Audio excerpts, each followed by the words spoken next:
Hey everyone, we're Joel and Lana, and this is the End of the Day show. Yeah, today we kind of talk about ministry and church and work and the effects it has on family life and just our journey through that and growing in our relationship together and understanding each other better. Yeah. We share some stories about when it has been good and when it has been not so good to do the sort of work that we've been doing over the last few years. Mm-hmm. So yeah, if you like the episode, we ask that you follow along, and we're happy to receive your feedback. We love the feedback that we've gotten, how it's been connecting with parents and married couples, and yeah, so we're open to that. And otherwise, thanks and have a great day. Yeah.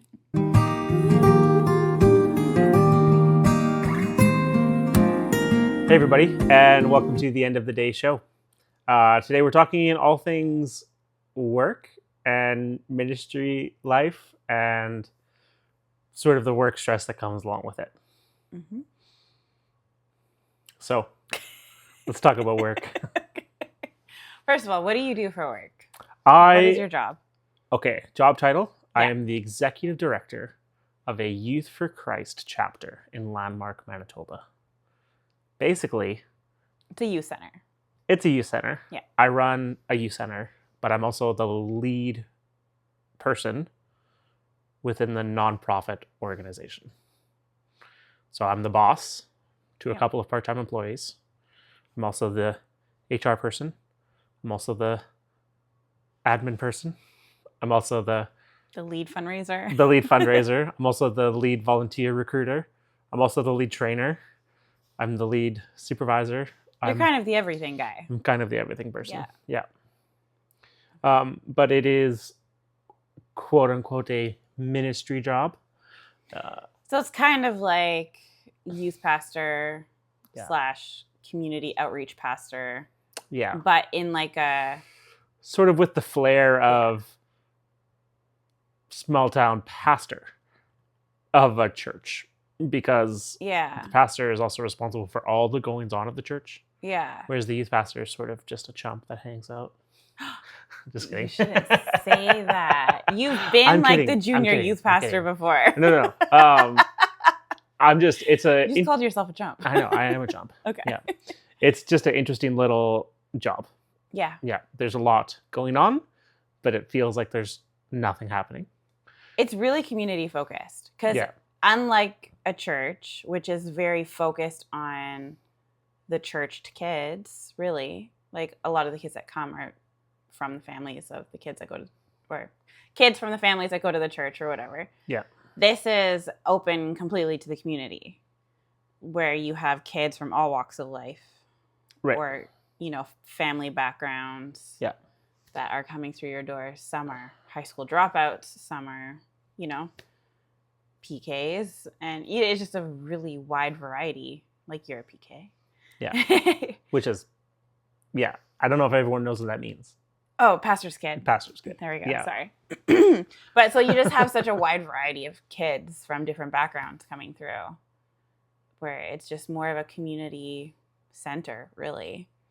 Yeah. It's strategically not a church. Yeah. But it is a Christian organization. Yeah. And it's an interesting little job. I love it. I do love a lot of parts about my job. Yeah. It is, in a lot of ways, the culmination of a bunch of different work that I've done along the way. I guess kind of the first time you're actually getting paid to do what you love. Yeah. In a way. Full time. Yeah. Yeah, because you've had a lot of experience, like background experience with ministry work and just things like that, like being kind of a junior youth pastor, and we've done church plant and all that kind of stuff. Yeah, I have this sort of ongoing joke where, like, sometimes kids are raised in like a two-language... bilingual. Yeah. It's the end of the day. Yeah. A bilingual home where, like, they grow up knowing Spanish and then they have to sort of adjust to English. Yeah. Right. In a lot of ways, church is sort of my first language. Yeah. Like, I really have a good easy grasp on what's happening at a church Mm-hmm. on a Sunday, sort of within seconds of walking in. And, Mm-hmm. you know, I'm not to like toot my own horn or anything, but it is just, yeah, it's something my It's family, the environment you were grown up in, like you grew up in. yeah, my family was super focused on church. Yeah. And so because of that, I understand a lot of church. And the goings on. Yeah. And so for a long time, I wanted to get a church job. Mm-hmm. And those do not pay well. No. And they're hard to come by. And we have a lot of kids. And we have a lot of to support. kids. Yeah. And the church dynamics are shifting too. Yeah. Yep. Anyway, that's a whole theory. Anyway. It's another story for another day. Basically, I could be a nerd about church really quickly, really easily. Yeah. And you really are. Yeah. Like we first started spending time together because you were tutoring me in a theology course. I think it was like a history of church course. No, it wasn't. It was the... Okay, well, who was the tutor? You were. Was it really that one? There were a couple courses that I was not doing well in Bible college. Yeah, it might have been that one. Yeah. But there was also like a theology course. Yeah, it was basics. It was basics. Yeah. I'm not certain. I'm certainly not saying I'm an expert. No. You know. But it was just such an easy language for you, where you're like, oh, this is easy. This pieces together, and I was like, huh? Yeah. So. Yeah. Yeah. So that's what I get to do, and why we live in Landmark, Manitoba, is because I get to run the youth center in Landmark. Yeah. And it's interesting. It's an interesting job. Yeah. It has an interesting dynamic. Like, our family's pretty involved in it. Yeah, really. Whereas involved. we really haven't been able to be super involved in your other previous jobs. Yeah. Partially because, like, I don't know, a 5-year-old climbing on a barge of wood chips is probably not safe. Yeah, that would be true. On the river. A 5-year-old hanging around a sawmill is not a great idea. Yeah. So, or, cabinet making. Yeah, place. Exactly. Yeah. But it's the first time we've really been able to be involved regularly. In a lot of ways. Well, I was going to say, in a lot of ways, we are a ministry family. Mm-hmm. Similar to how when my mom needed me to get out of her hair, I would go to church on Saturday with my dad to help him, like, move chairs around or something. Yeah. Right? Yeah. Like, we are homeschooling the kids, and you are virtually an unpaid staff person, right? Running all the social media and key event coordinator and things like that. And it is... keeping you on track. Sometimes. Emotionally, mentally. Yeah. We can talk about that later. Yeah. But in a lot of ways, this is a big family effort. Yeah. And it's... Yeah. Yeah. Yeah, it's nice because the kids get to see what you do. And I think it's really fun for them because it's like the exciting part of a day. Like, we get to go to dad's work. And I know it's a little chaotic sometimes because they're young still. And so they're learning boundaries and learning. How far can I throw this pool ball? And don't get up and climb on the pool table. Yeah, exactly. And then throw the pool ball across the room. Or our daughters, they paint their nails there. Yeah. And they leave nail polish all over the counter. And it drives me crazy. But at the same time, like, there's a little coffee shop there. And so the girls are learning new skills. Like, they're learning how to make their favorite drinks. And, just kind of that fun extra little privilege that they get because they're the Flatland kids, right? They're just kind of growing up immersed in it. And, it's also cool that they get to see... Like, it's one thing to grow up in a church dynamic where you see your parents in ministry in a, like, fully Christian environment.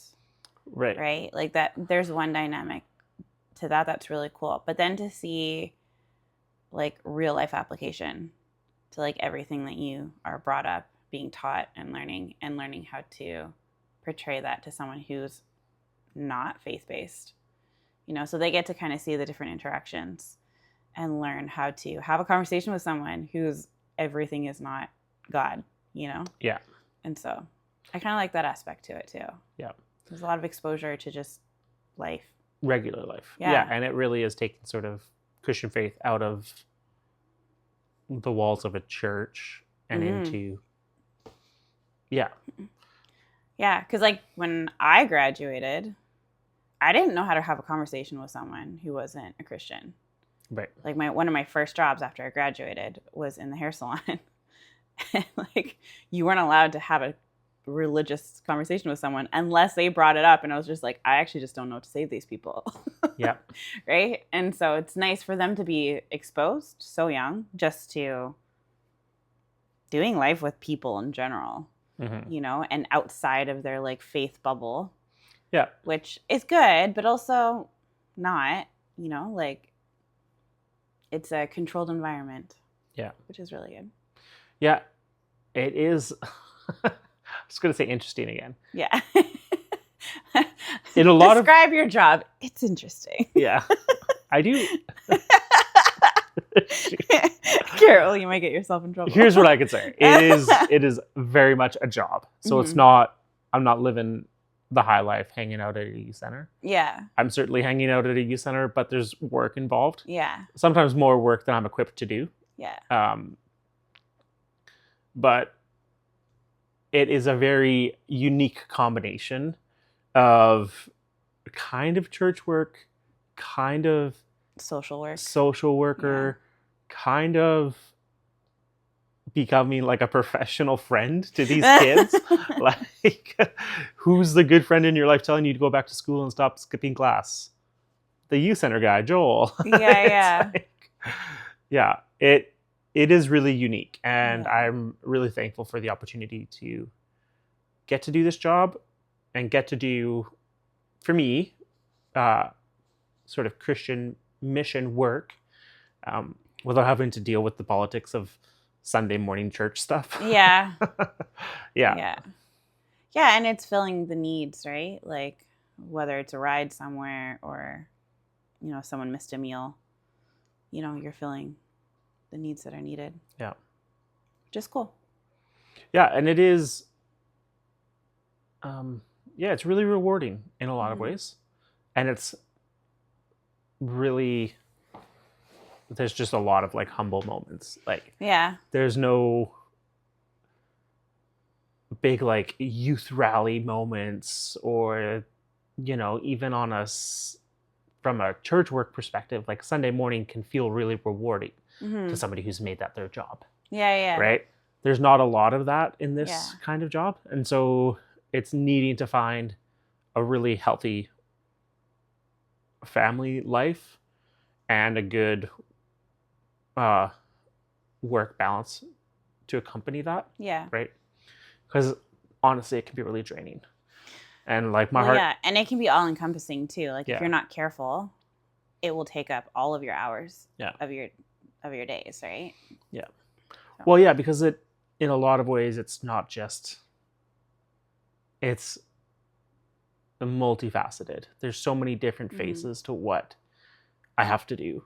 And sometimes I'm more successful than others. Yeah. But yeah, it's great. Yeah. Sort of, it's the reason we live in Landmark. Mm-hmm. Yeah. We moved from BC and we're looking for a God reason to make Landmark home.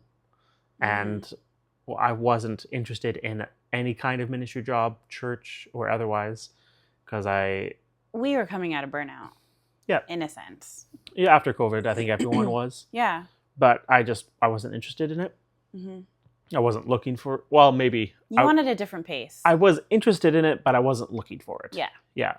And yeah, this job opened up sort of the same time that we were looking, and we believed that was God moving. So we took the job and have been here for over a year and a half now. Mm-hmm. I keep saying a year and a half, but it's been longer than that. Yeah, in March it'll be 2 years. Mm-hmm. Just crazy. Like in one sense, it feels like we've been here forever, but then in another, it's like feels like we just moved here a few months ago. Right. It's it's wild. Yeah. Yeah. Yeah. And so I think in that time, like any new career move, you sort of realize that it's not going to solve all your problems, Mhm. and that is there's concessions you make and compromises you make to keep a good job and to keep a good family dynamic. And I think we're finding ourselves making some of those compromises and concessions in the last half a year, sort of thing. But it's been harder the last 3/4 of a year than it was the first. The first year. The first year. And I think we're recognizing that moving from out of province into a small little town to become, somebody called me a key community member at the fundraiser. Oh, did they? Yeah. That's funny. Yeah. It's this funny dynamic where, because it is a small town and because people really care about what's happening, a lot of people know who we are. Yeah, it's crazy. In town. Like, it's not... Like, I feel like people come up to me and talk to me because they know who I am. Yeah. But I'm sitting there going, like, I actually have no idea who you are. Yeah. And then I feel like I should know who they are, so then I feel bad asking them, like, what's your name again? Yeah.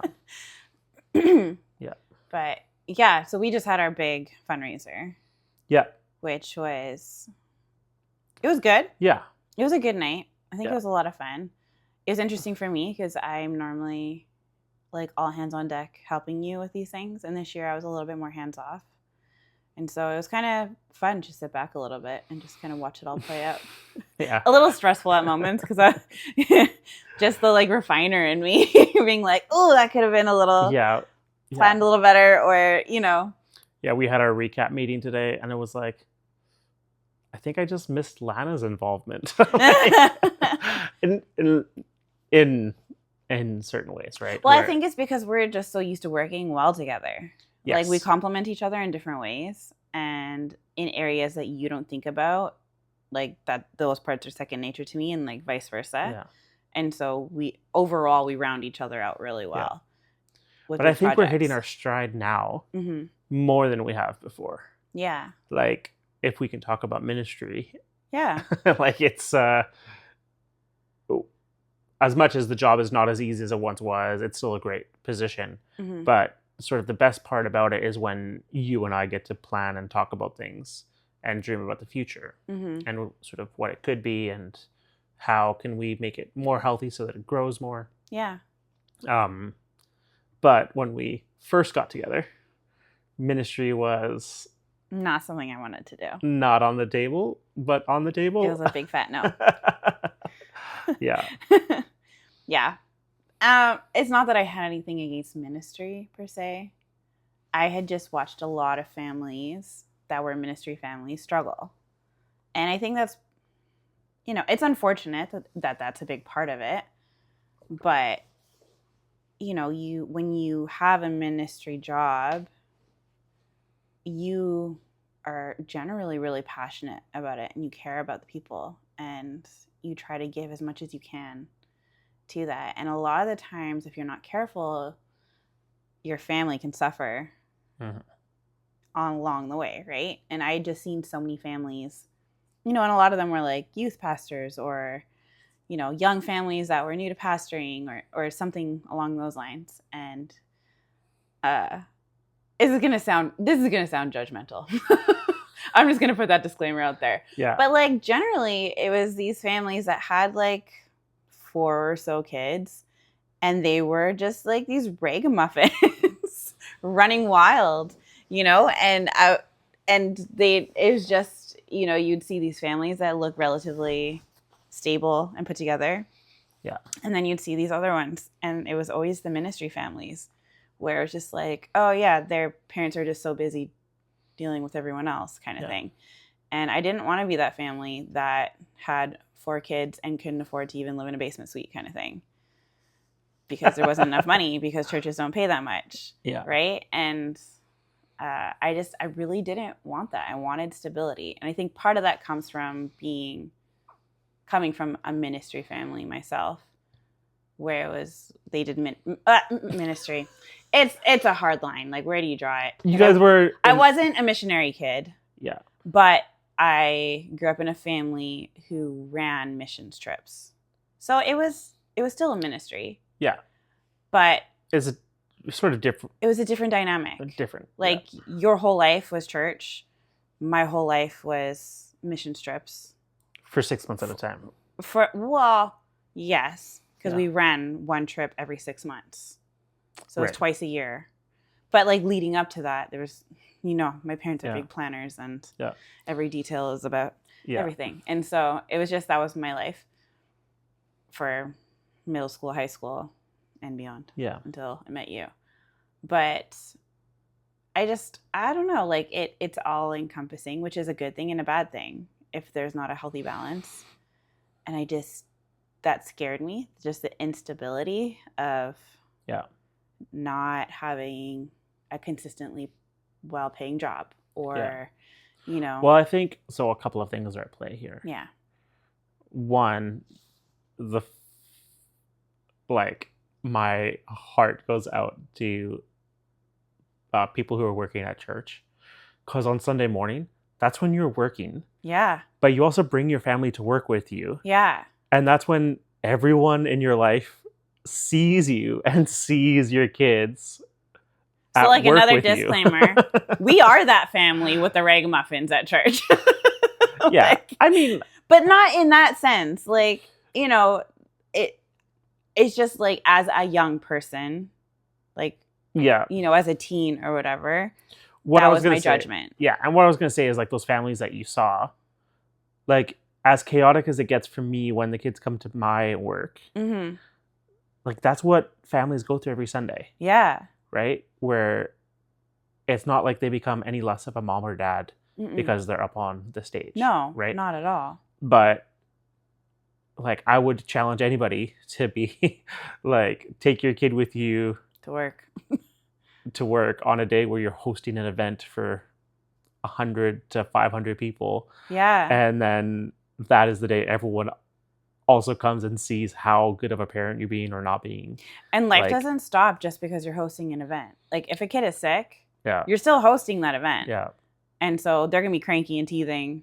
Yeah. And you're still a parent, but still running. So, in a lot of ways, like, Sunday for church ministry families, like, Sunday is sort of the hardest day of the week. It is. Right? And then that's the day everyone sees you. Right? Yeah. I was the judgmental person. Yeah. And so my compassion goes out to families who are going through that, right? 100%. I think the other thing at play here is ministry where that is also your source of income, or ministry where that is the hobby that you've chosen to engage in. Yeah. Right? And I think the ministry your family was involved in, it wasn't like a hobby. It wasn't income based. Yeah. Right? It was out of the overflow of your parents' work and your family life, you were able to lead these trips. Yeah. Right? Where a lot of ministry families find themselves, and I think ours included, to be like, this is the thing I love to do. This is the thing I am gifted at and, spiritually feel called to do. Yeah. But it's also the thing I'm betting my income on.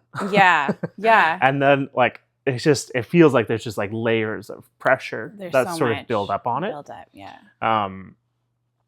And then you try and host 400 people on a Sunday morning with church politics and all of the things, right? And people judging. Every move that you do. Yeah. Those teenage girls who are supposed to be on the dance team.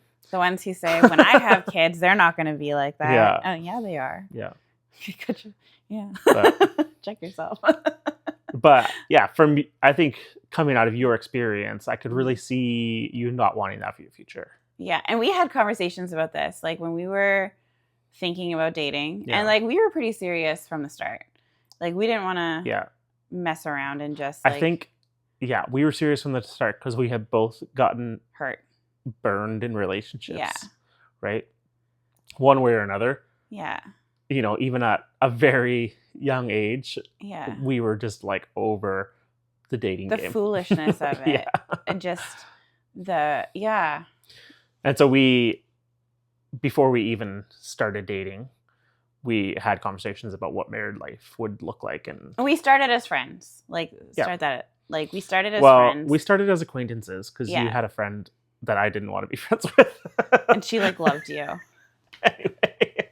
And I just didn't want any part of that scene. So Yeah. we were acquaintances. And then our good friend Noah stepped in and was like, hey, Joel, you should pay attention to Lana. And I was like, okay, sure. Because he was like a brother to me. Like, he was like, yeah. Yeah. Yeah, he took care of me. Yeah. Thank God for Noah. Yeah. Oh, that's so good. But yeah, we were friends before we started dating. And Yeah. as young single people do who want to do their life sort of in the Christian way of like, There were just similarities yeah, in life and like the things that we wanted. And so naturally you just start to talk with those people. Yeah. And you get to know them, and then we just got deep real fast. we got deep fast. Yeah. Yeah. But you also listened to many of my rants, because I was so hurt, listened to my rants about men and, Yeah. So we just didn't even really consider each other in the beginning. We didn't. We really didn't. There's no love at first sight in this story. Yeah. No. There's a lot of laughter and bizarreness. And like goofing around. Yeah. And like we hung out in big friend groups. Mhm. Like there would be like Such a anywhere Bible from college thing 7 to to do. 10 of us at a time going on these big walks. And somehow we always ended up like paired up together talking. Yeah. And it just always happened that way. But yeah, there was no like Yeah. ridiculous chemistry in the beginning. Like some people are like, oh, I could just see them from across the room. Yeah. Like they're the one for me. But it was like this slow build. Yeah. And then I got to a point where a friend was like, what about Joel? And I was like, oh, Yeah. yeah, he's a really good friend. Yeah. Christine? Yeah, it was Yeah. Christine. Like Yeah. Christine. Yeah. Probably It worked Noah. Yeah, it worked out. Yeah. It worked out. We got along pretty good. But yeah, just by nature of sort of who we were at that time and Yeah. all of the things, we just decided to be serious about really sort of the first real relationship Yeah. in a lot of ways for both of us. Yeah. Yeah. And yeah, as two kids who meet in Bible college do, they, met in September, started dating in February, and got married by the next August. Not that same August. No. Yeah. Engaged by Christmas. Engaged by and Christmas, then married by the next yeah. August. But like, So, it was kind of fast. sort of just, did we know each other by 2 years? No. Not officially, no. Not officially. Almost 2 years. Almost 2 years. Yeah. But yeah, so we got deep fast, and you told me you didn't want to be a pastor's wife. I straight up told you, I was like, I refuse to be a pastor's wife. And you were like, we'll see. Yeah. In the way that you do. Officially, I've never been a pastor. So No, so yeah, officially. We technically did have the role or the title of a church that didn't exist. of a church, so it's fine. of a church plant during COVID. So yeah, technically you ended up being more of a handyman renovator Yeah. than a pastor during that season. But it's been interesting because even in those conversations, I was like, I want like a small family. And you were like, I could settle for a small family of like 4 kids. And I was like, what? Yeah. And basically everything that I said I didn't want, and you were like, we'll see, ended up being like, It's funny the way our it works. story. Because I feel like I've done a lot of compromising. oh my goodness. I'm kidding. I think this is the kidding. nature of 12 years of marriage for us. Is I am initially very correct in the beginning in so many different ways. And I'm just a hot mess. But I'm correct very long term, right? And in the immediate to short to medium term, you are much more correct. Yeah. So I compromise my position and join you. And then we sort of journey through 12 years together now. And we come to the other side and we're like, oh yeah, life was great with 4 kids. And we do sort of like being a ministry family. Yeah. We finally found our way to being on like the same page. Yeah. Yeah, it's been a wild journey. I've done a lot of internal work. Oh my goodness. No, but I mean, like, to go from this is absolutely not going to be my life, yes, to like, oh, this is my life and I love it. That's internal work. It takes a lot. Work, yeah.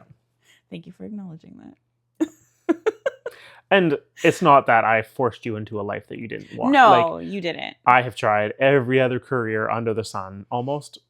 Yeah. And then tried to do ministry work or very high level volunteer work at a church in my off hours, right? Yeah. And that is a hard balance to strike. Yeah. So this job, when my current position became available, it was like, oh, we can live in a place that's theoretically cheaper. We can theoretically. Theories don't always prove true. That's theoretically cheaper. We could spend a lot more time together as a family. I could get paid for doing ministry that I like to do. Mm-hmm. It checked a lot of boxes while freeing up more family time. Yeah. Theoretically. Yeah. Which was just, that's what we wanted. It's practically a no-brainer. Yeah. Because you were coming from working like multiple different jobs to having no time at home. Yeah.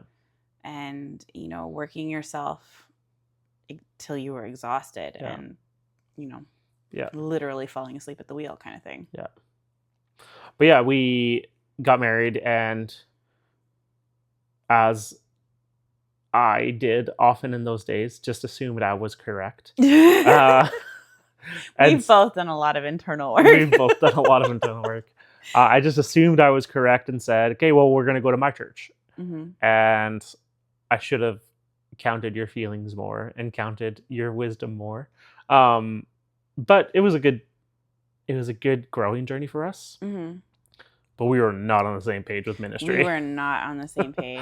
Yeah. And, to be honest, we weren't on the same page just even with the church that we were at. Like, you were kind of all in, and I was very, I don't want to say not comfortable there. It's just I had kind of grown up at the same church my whole life at a different church. And it was just different than what I was used to. And,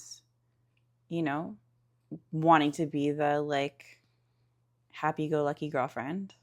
When you said, hey, like, whoever I date is going to, like, come to church with me and my family. I was like, okay. And then I got there and I was like, you're so handsome. I'll follow you. Yeah. And then I was like, what did I do? Yeah. I don't want to be here. So it took a while for us to sort that out. And just because you wanted to be all in with ministry and I was more standoffish and, Standoffish is a kind word. It is very... You were stand outside-ish. I was stand outside. Well, okay. But for those who don't know, like, your family is very large. Yes. And for the most part, very involved. And like at that time, most of your family was going to the same church. Yeah. And it was kind of all hands on deck. Like, if you're here, you're serving. And if there's a need, you're filling it. And like, that's not how I grew up. Right. And so it was very intimidating just being like, hey, Lana, we need someone to like fill in a nursery. And I was like, hey, I love babies, but like, what? Like, I don't know how to speak to a bunch of 1 and 2 year olds about, little Bible story. Like, it was so nerve-wracking to me to just be thrown into things that I was not prepared for. And that was just like your family's nature. It was like, no, there's a need. You're a body, go fill it. And I was just like, I need training. Yeah. And like, tell me what to tell them. Yeah. Not to say my family's way of doing it is the right way to do it, but it's the way that we were doing it. Yeah. It's the way that you guys were doing it. And it was what worked for you guys. And I was sort of. History told a different story. But I came from a completely different cloth and was trying to fit into this, like, yeah. Yeah. Well, you came really from doing ministry out of the overflow of your life. Yeah, and ours were in like short bursts of like you pour everything into it for these few months and then you take a break. Yeah. And then you get back at it and you pour everything into, and it was just like there was a time limit. There was a Yeah. I worked really well in boxes, and your family was like, we're just all over all the time. Join the chaos. And I was like, what? I need to know where my box is. Yeah. And I think that church specifically, I had such a desire to see that church do well. Yeah, you had a real heart for it. I think it's connected to the job I have now, where I have always wanted to see church engage in more community work. And a church that has a hard time seeing the people that are in their community, that's heartbreaking to me, right? I think that's just part of the way that God has wired me. And that church specifically, I still believe, has incredible potential. And so I care a lot about the city that it's in and all those things. And so, not to say I was more invested. Yeah, I think I could say that. There was like sort of like, this is what Fortune Family does. And then there was like a heart investment. I really care. Yeah. Like, I really care about the church not just meeting its church obligations, but meeting the call that God has for it and all of those things. And it was a hard season because you were really limited in your hours that you could give. And like, you were probably at that time, probably one of the only people leading any kind of ministry that wasn't on the payroll. Yeah. Yeah. Like, I think everyone was somewhat, being paid for their roles. And you were just so passionate. Yeah. And just like, we didn't have much, but you were trying to pour as much of yourself physically, financially, just to like get things up and running. And so then that was hard for me because it was like, we didn't have anything really to give to it. Financially or time-wise, and you were just so excited and passionate, and I was like, what about me? Yeah. In my newlywed selfish kind of way of just like, well, you were also a young mom. I was also really sick, and we didn't know why I was sick. Yeah, but during our time there, you became a young mom, and I wasn't the best husband. Like, okay, I was also 21. You were young. And this was an idol in my life. Like, the idea of, if I could just get a job on staff at a church, I'll be fulfilled. Right? Yeah. And that was a broken way of thinking. And God has done a lot really to dismantle that. Well, it was just an immature and naive way of thinking, I think. Yeah. Yeah. But I gave more than I had in that church. And I still love it. but it created a tough dynamic in our marriage. Yeah. One that, if it not had been for your commitment to the marriage. Yeah. Like, my stubbornness. Yeah. We probably, like, a weaker person probably would have left me and totally blindsided me with a divorce at 21. Like, yeah, I think if we hadn't have had conversations leading up to like our engagement and stuff about how divorce wasn't an option for us. Because I like loved you deeply, but I'm also a very stubborn person when I want to be.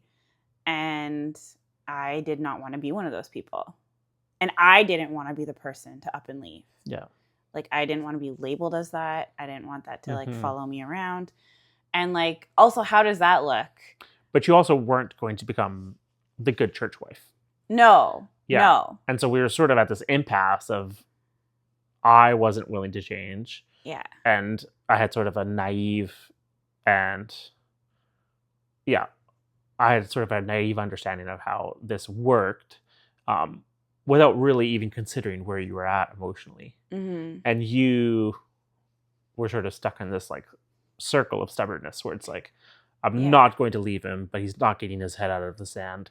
He's not listening to me. But I'm also not going to become the person he just wants me to become because he's not recognizing me. Yeah. Right. And we had a lot, like together and separately, we had a lot of growing to do. Yeah. To like make it work.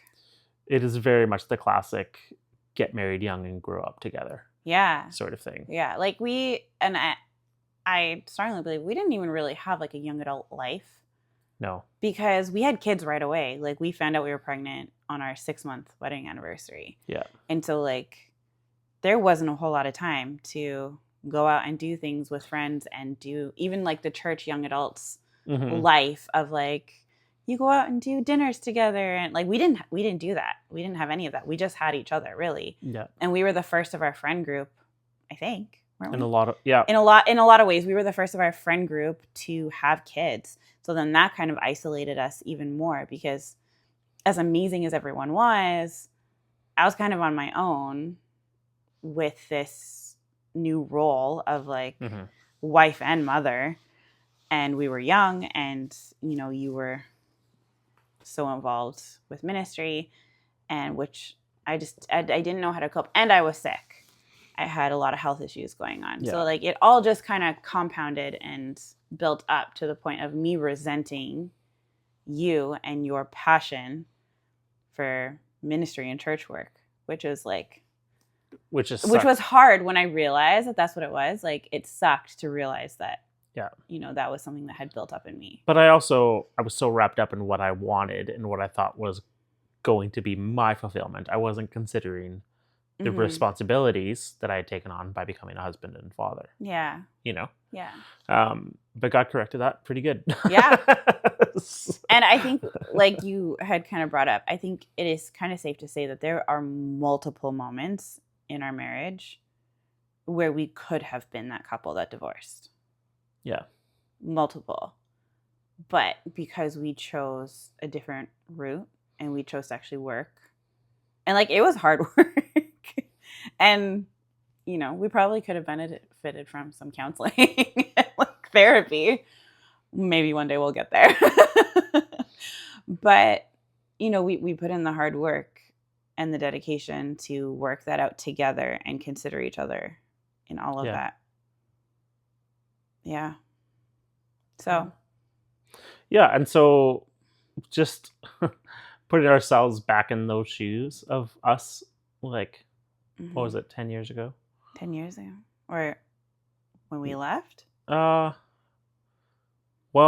between the time that we were dating to when Hope was born, just after Hope was born, we left. Like, who we were then and who we are now. Yeah. It's like 9 years ago. Yeah. Yeah. So different, but similar in some key ways.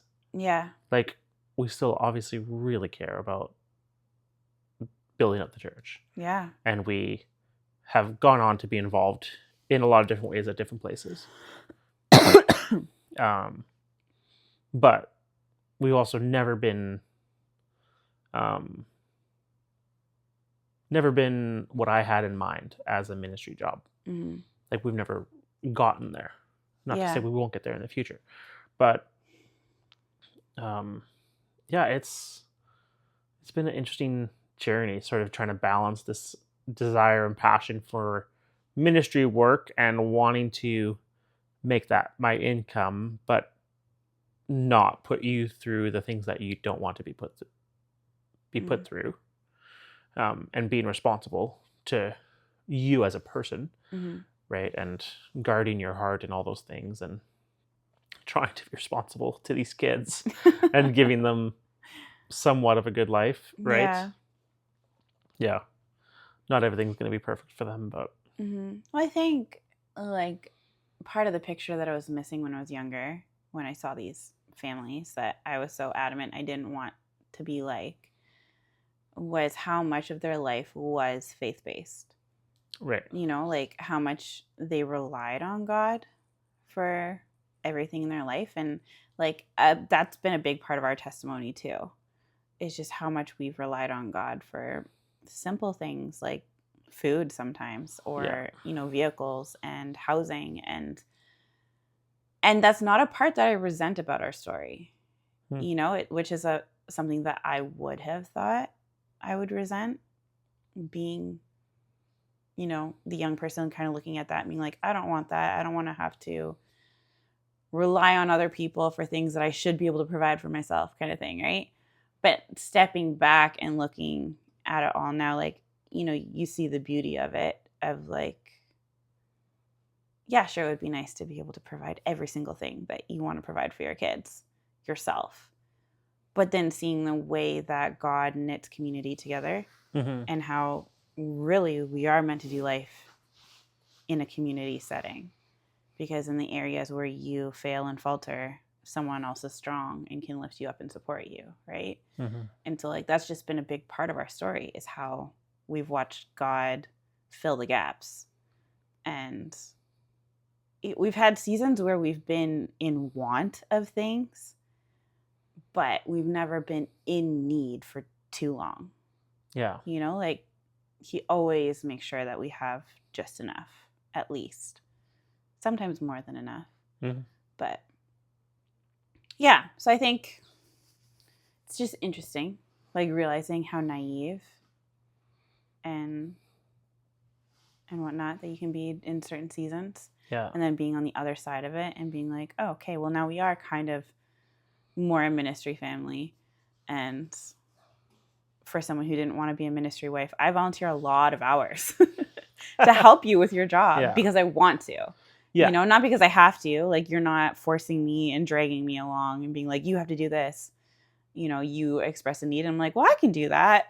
You know, like, that's just kind of become our story now and how we operate together. And we're so much more of a team now than we've been before.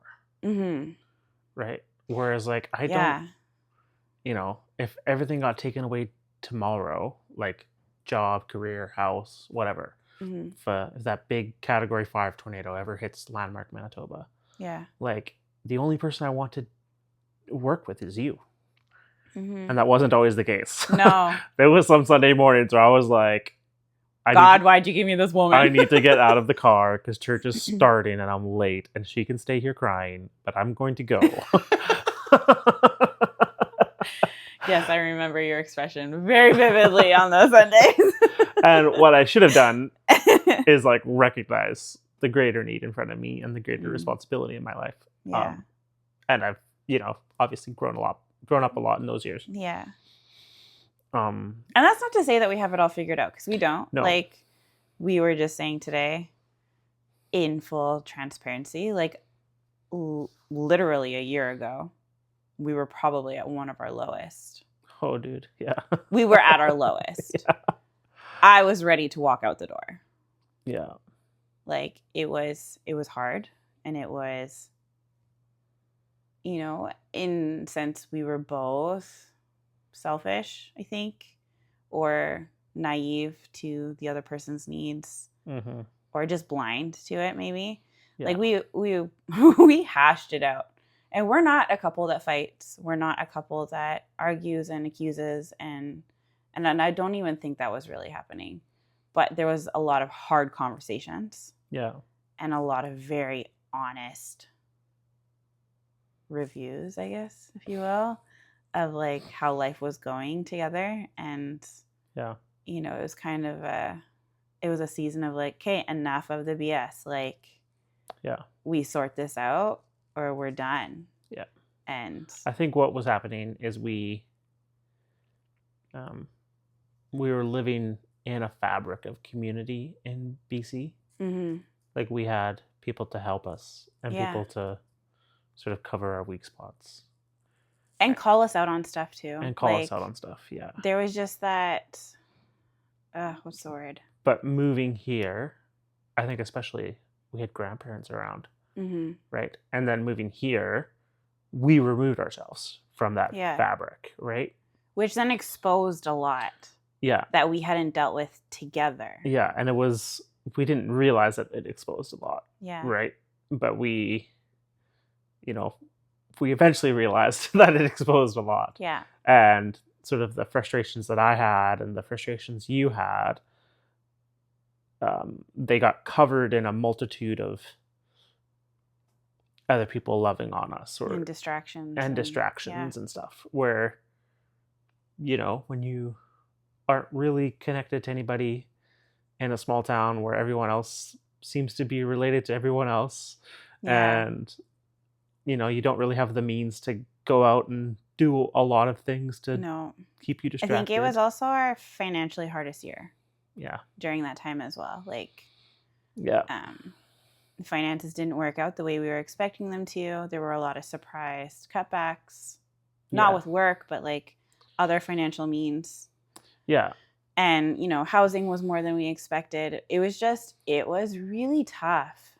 The move here was not what we had planned. It was almost like one of those grass is greener on the other side things where it's like, not really, but kind of like we had put that expectation of like, oh, if we just get out of BC and move to Manitoba, life will be so much better. Yeah. Without realizing like, oh, all the problems come with you. The habits, they come with you. Well, not all the problems. Well, not all the problems, but like, you know, the problems that you haven't really dealt with, or, you know, like the little things. Yes. The little things that fester and whatnot. Like that comes with you because you haven't dealt with it. Yeah. And, you know, being here is not bad. It has not been bad. Yeah. Our relationship went through the ringer because of what we brought with us to a new place. Yeah. And moving to a new place that didn't have those things. And then losing that community and that support system and not losing friends, but, you know, different. FaceTime calls are different than like, hug me and hold me, I need to cry. You know, like it's a different dynamic. And when you're not in someone's daily life, you know, you just, you know, there is a distance. You're still close, but there's a distance that grows. So you're just not feeling that constant connection with people. And your job is, you know, it's fairly public. Everyone knows who the Flatland guy is in town, right? Yeah. Like, and so it's not like you can just go up to anyone and say, hey, or like for me, it's not like I can just go up to anyone and say, hey, I'm like really struggling. Our marriage isn't doing well. Can you like work me through this? Because, you know, in a sense, you almost feel like you have to be cautious, I guess. A little bit. Because your job is, you know, you're working with people. And it's like same thing as like social work or whatever. Yeah. You have your tight, closed safety net that like supports you. Yeah. Right. And I just struggled. I think we can be totally open with a very small amount of people. Yeah. And that number shrank when we moved here. Yeah. And that's tough. Yeah. But also because you're wanting to be someone who is supporting others. And it's not that you can't trust people. It's just that you don't want to unload that burden on someone else. Yeah. When you're wanting to be a support for them. I think, and that's just like a us thing. That's like, you know, no one put that on us. Yeah. And also just not knowing people really that well. Like it takes time to get to know people. Yeah. And so. Yeah. We didn't move to a town where our best friend lived, you know? Yeah. Like, we had some family here, but. Like, and we've made friends and it's been awesome. It's been awesome. But. It hasn't been perfect. It hasn't been perfect. And it has been hard. We have a tendency to say, oh, it's been great. It hasn't actually always been great. No. Yeah. And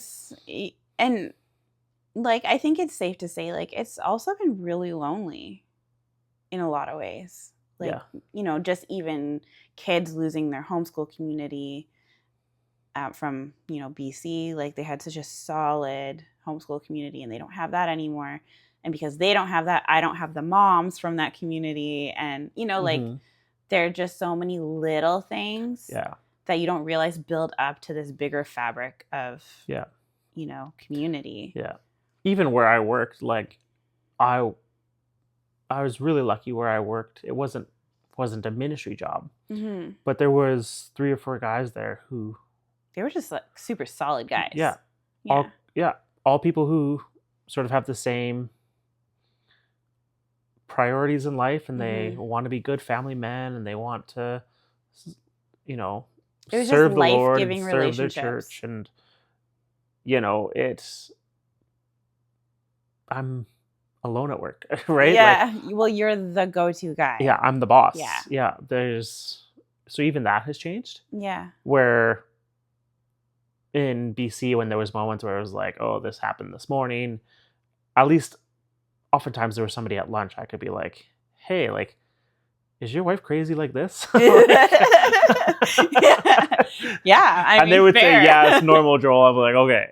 Just double checking. Because I was also sort of the young guy Yeah. there, right? Yeah.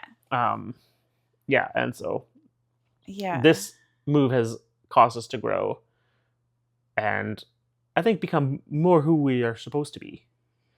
Yeah, it's also caused us to be more in tune with each other.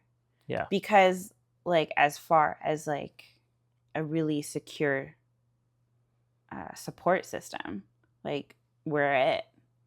Yeah. You know, like, you're my person and I'm your person. And if you're not functioning well, then you lose that, like, strong support, right? And so, yeah. Yeah. It's been interesting. And that's not to say that we don't have people supporting us. We actually have some awesome people. So there's some awesome people that support us. But it's just in the day-to-day living in a small town. Yeah. That was a surprising hardship for us, I think. Because yeah, I don't think we knew what we were losing. Mm-hmm. And we didn't know our own weaknesses enough. Yeah. And so when we moved here, it was like, oh, these are the things you lost. It's like, oh, man. Didn't know that was part of the equation. And then it's like deconstructing what we knew. And this is the way you suck. It's like, oh, I didn't really know that either. Okay. Yeah. So I lost my crutch and I'm more sick than I thought. Excellent. And I suck. Cool. Yeah. Got to work on all these things. Yeah. Yeah. So, yeah, all that to say, like, it hasn't been all rainbows and unicorns. No. Like, it's been a hard journey doing this ministry type job. Mm-hmm. Because, and it can be taxing for you too. Like, because you pour so much of yourself into it, it's not just a job. It is also an extension of your heart. And like, you love on the people that you work with, or that you know, like the students that you work with. Yeah. There's some hard moments too, right? There are some hard moments. And it's not like you just come home at the end of the day and you expel that. It's like, oh, you know, you're home and you realize that they're home and their issues don't end when they go home. I know. And then you're home and being a dad and a husband, and, you know, how do you can't really compartmentalize that.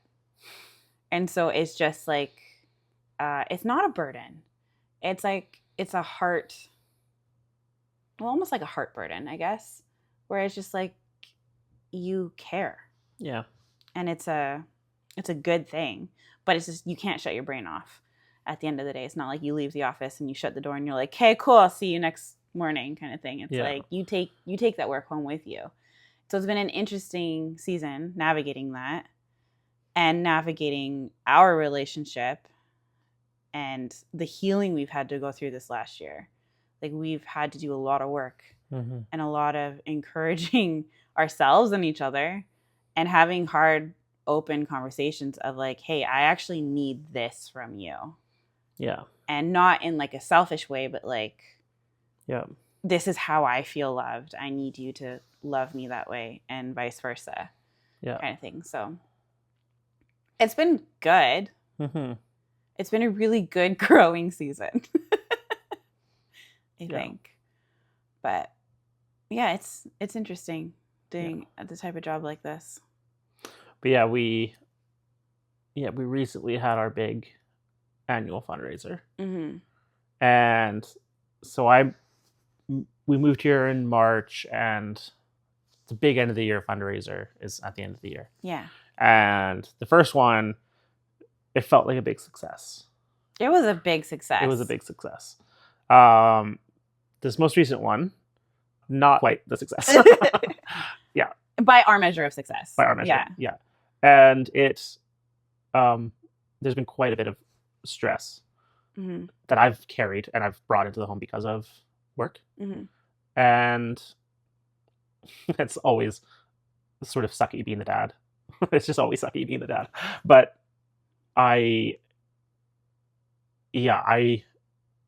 struggling through bringing stress home and going through stressful times. Mm-hmm. I think. Can we just take a second and talk about why this fundraiser was such a big deal? So your job and the way that it's set up, Yeah. It's not like a big business or a company where there's all the funds and they just pay you your salary. Yeah. As your role and your position, you are in charge of fundraising for the organization as a whole. And your salary comes out of a portion of that. Like you have to personally fundraise for your salary and have people come on board and catch the vision of what you're doing to support you. And so like these fundraisers they're a big deal because it funds everything that the youth center wants to do, like providing meals for kids or, running programs to then having people also come alongside you and support you financially so that we have a roof over our heads and food on our table and, can afford to put gas in the tank. So like that's why you had so much, or a portion of why you had so much stress in regards to fundraising, because it's not just a job, but there's also a fundraising aspect to it on top of your role. Well, and it's sort of, the way it has worked is that we sort of bank on this end of the year fundraiser to do well.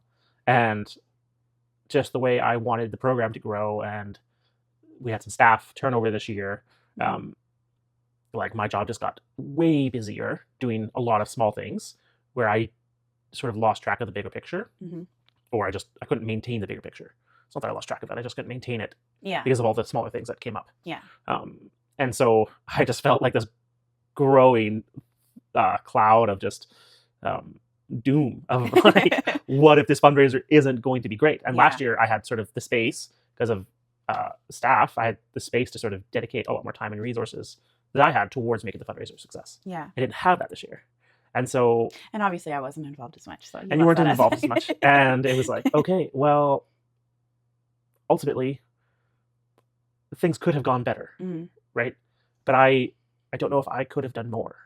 And that's... Right? Like, it's a very common Christian metaphor of, like, God multiplying the loaves and the fish. Right? Like, all that boy had to bring to Jesus was the loaves and the fish. He couldn't have provided more. He couldn't have put more hours back in the day to have brought more loaves and more fishes, right? Like more bread loaves and more fish. And that's sort of where I found myself over the last 2 to 3 days before the fundraiser, just coming to terms with this didn't go the way I wanted it to go. And I don't know what's going to happen with the fundraiser. But this is just what I have. And God has to bless it or not bless it. And it's up to him to do that. And he didn't quite bless it like he did last year. And that's fine. But like that said, it wasn't a failure. No. Like in regards to previous years, you were actually right on track. Like what was brought in was right on track with, what had been brought in previous years. Like last year was phenomenal. It brought in a large number of support. And so it's also hard having that be like your marker of success to then being brought down to like the normal success rate, which is something we weren't satisfied with. Right. And so anyway, I've just been carrying a lot of stress. And this is sort of the sucky part about anybody who's the boss. Like when there's a big, make it or break it sale happening at the job you work at, or a big product delivery you have to do. It's either going to work or it won't. And you kind of have to answer for it. You kind of have to answer for it. But we had some things shift around why we live in Landmark this year, right? Like sort of coming to terms with why we moved here and how we moved here and all those things. And then what happens if the job isn't successful? And what happens if all of those things, right? And so I was just all the big questions. I was carrying a lot of stress. And that is the reason why it's been like, I don't know, almost a week and a half since we've done a podcast. But and I don't really have a conclusion more than just to say I'm thankful for the sort of team dynamic that we have found. Because when I have to carry a higher load of stress for a job or whatever, you're able to sort of pick up my emotional slack. But and like it was hard on the family front too. Like we generally don't buy cereal. We had cereal 2 meals a day for like a week and a half. Our capacity was kind of stretched thin, and it was the reality of the season, right? Like there's just a lot going on. There's the fundraiser that was a lot, and sometimes you're just in survival mode, and you have to give yourself grace for that. I think also trust, right? Like there was sort of trust that the season wasn't going to go on forever. There was trust that when I am incapable of being a good parent. You're more than capable of being a good parent. And we had to button up some things at home. Like in the last week, we became a TV-free house. Which was not run past me beforehand, before the announcement was made. Yeah. But, you know, it's worked out. I'm coming to terms with it. Yeah. Well, we were just having a lot of, with the work stress. A lot of meltdowns and a lot of just chaos in our home. Emotional chaos. Emotional chaos. Yeah. And we were using TV to sort of babysit. Cover up our weakness, right? Yeah. Because of me working nights and stuff means I'm not the first one awake in the morning anymore, which means that the kids are sort of left to figure things out more often than not. Because it throws off the balance of what our family has been for so long, right? Yeah. And so, we were just, it was so chaotic in our home for a couple weeks. And so, I don't know, 12 days ago or whatever it was. It was only a couple of days. It feels like 12 days ago. It was like... Well, it was more than a week ago. Oh, yeah, okay, maybe. But it was Monday, and I called a family meeting at like 9 a.m. because we homeschool. And what a way to start a Monday. Yeah. And within reason, trying to talk to, 4 kids from 11 and under about like, this is not the family dynamic we want. This is chaotic. We gotta button this up. You can't talk to mom and dad like that. We can't talk to each other like that. We can't, throw banana peels on the ground. Yeah. All those things, right? And so I unilaterally just made the decision that we weren't watching TV anymore. And it has worked out. It's paid off. I will say, I don't know who was more upset the first day, the kids or me. Yeah. Because it becomes like a mother's helper, which is not the greatest thing. Like, the childhood you want for your kids is to explore and be creative. But then when they're all nagging at you, you're just like, just go watch a show. Go watch Bluey. Yeah. So it was a little bit of a hard adjustment, like all of a sudden to not do that. But literally by the next day, like we had just bought those magnet tiles or whatever. And the kids were all building these structures so well together. And like today, the girls spent hours reading, which they haven't picked up a book in a while. Like when they do, but it's been a while. And the boys were working together. And like, fair enough, the house was a little disastrous by the end of the day because there were the toys that they had been playing with. But for the first time in a while, it was all toys. Like, it was a good thing. Yeah, it's been good. That's helped sort of manage our kids' emotions, right? Yeah, and they have been a lot more level-headed and like regulated. Like for a while there, one of our kids has autism. And if you have a kid who has autism, you know that autistic fits are a thing. Yeah. And they can be very taxing and draining and exhausting as a parent because there's only so much you can do. Yeah. And you don't know how long they're going to go on and how extreme they're going to be or what's going to trigger them. And like they were being triggered 4 times a day sometimes, multiple days in a row. And it just got to a point where, we were just like, what are we doing? Like, no kidding. Right? Like we just, there was no break. There was no regrouping. There was no regulation. And like, there hasn't been one of those fits since we took away TV, I don't think, to that degree. Yeah. To that, like there's been some like, getting there, but 45-second freakouts, but 45 seconds versus like 4 hours, I'll take it. Yeah, no kidding. So yeah, it's been interesting. It's been good. I will admit you were right. It's not hard for me to admit. You were right. It's hard for me to come to terms with losing Bluey. Yeah. I mean, it hasn't been, it's not cut and dry. Like, no, like, but now we have movie nights and it's a beautiful thing because they all want to watch the same thing together because they just get to watch a movie. So there's benefits. Yeah, it's been good. Yeah, so I don't know. It's interesting navigating. We're trying to navigate what we think the next season is going to look like with our kids, with our job, with our marriage. Or just even this season. Or even just this season because of what we've gone through and how we have learned to not just manage each other and manage the kids, but in some ways thrive while still doing the things we feel are important in life, right? And trying to think about what the next year looks like and things. Yeah, honestly, it's really all in God's hands. Like, we've also learned that making our own plans is stupid. Yeah, for sure. Because it never turns out as good as when we just lay it down and say, okay, God, do your thing. Yeah. And like he always places everything together so beautifully and blows our mind. And we're just kind of in a season now where like our life is literally just in God's hands. And we're like, hey, mold it. What does it look like? Yeah. It doesn't mean change. No, but it doesn't mean change. It doesn't mean not change either, right? Yeah. And who knows what change looks like? Yeah. Right? We have no idea. Yeah. Excited though. Yeah. Yeah. All told. Good things. Yeah. All told, 12 years later. Happy you're a ministry wife? Happy what? Are you happy you're a ministry wife? Sure. Sure. It is kind of funny because I never wanted to do women's ministry or any of that kind of stuff. And Mhm. now I'm like on the leadership team for women's ministry at our church. Oh my goodness. Yeah, you're also singing on Sundays. And I like spoke Yeah. at the women's thing. It's just funny. Everything I never wanted to do. Yeah. It's like this condensed version of like, and now you're doing it. Yeah. But it's funny, like our lives have been so marked by ministry. Mm-hmm. But have you heard Jude talk about you singing at church on Sunday? No, He did this thing where, this is new to me. yeah, I'm excited. What is it? I want to remember the story well. So Okay. he was talking about you singing at church on Sunday. Okay. And he's like, well, I'm not a real Christian. I'm not like an adult Christian. And then he's like, and Dad, you're not either. What? And I was like, what do you mean? He's like, well, mommy's a real Christian because she sings on the stage on Sunday. And I was like, yeah, okay. Like understanding it from his little 5-year-old brain of like, mom's involved. Yeah. You know, mom is using what she's good at to help Serve God. Yeah. Yeah. Yep. That's really sweet. Yeah. But it's just, We do have to correct that. we do have to correct that a little bit. But it is, Let him sit on it for a little bit. you know, this idea of ministry in my head and what you grew up thinking of what ministry looked like. Yeah. To Jude and to our young kids, like they have never seen us really operate in those ways. Mm-hmm. Right? Well, I think it's different too because the church we're at now, like they're there for worship. They're there. Mhm. Whereas like previously at our other church, we drop them off the moment we walk in the door and they're not involved in Big church. yeah, what they call it. Yeah. And so it's interesting for them to actually see us operating within the church and serving. And because it's not that we didn't do those things before, they just were never a part of it. Yeah.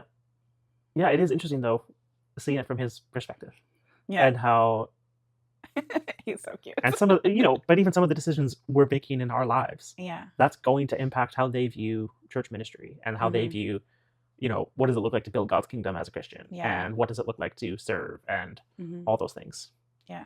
And I think more than anything, I'm thankful for my current job because it is completely outside of the church framework in a lot of ways. Yeah. Right? Yeah. But it's still the same thing. Mm-hmm. And I love that they actually get to see all sides of that. Mhm. That they get to see the church dynamic, but they also get to see the like functioning within the community, Mhm. but doing ministry dynamic. Like, I think it opens up their possibilities too along the road. Of, Yeah. Like they get to see all sides, and the girls have also seen the mission side with my parents, and so they're Mhm. just growing up completely immersed in a variety. Yeah. of More things. well-rounded than way more well-rounded than either of us. grew Yeah. up. which is good, right? Which is good. Yeah. It's actually encouraging now that I think about it. Yeah. We're doing something okay. Yeah. We're doing something okay. Good. Yeah. Well, that's That's our wrap up for tonight. yeah.